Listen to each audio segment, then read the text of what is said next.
Arkadaşlar hepinize merhaba. Hülya Avşar Show sezonun ilk bölümünde nasıl izlendi? Şimdi size onların iz bilgisini paylaşacağım. Öncelikle şöyle bir şey söylemek istiyorum ben arkadaşlar. Belki sizler de çok karşılaşmışsınızdır. Mesela diziler sezon finallerine girdiklerinde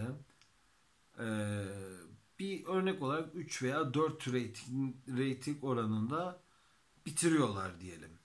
Sezonun ilk bölümünde de yeni sezonun ilk bölümünde de genel olarak ya yakın reytingler alıyorlar ya da aynı reytingle açılış yapıyorlar. Yani nerede bıraktıysalar o seyirci kitlesi geliyor.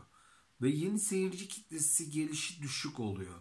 Bence bu sorgulanması gereken bir şey. Genel olarak çünkü %80'i bu şekilde. %80'i bu şekilde olduğu için az bir oran değil. Neden? Çünkü burada bir yapımın başlayıp başlamaması hakkında da risk oranı da daha çok çıkabilir.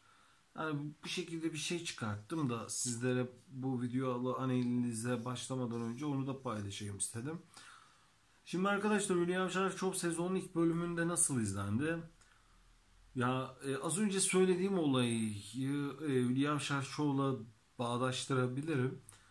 Geçen sezon bıraktığı seyirci kitlesi sezon finaline girdiği zamanlarda aldığı oranlar yani reyting oranları sezonun ilk bölümünde de aynı şekilde arkadaşlar.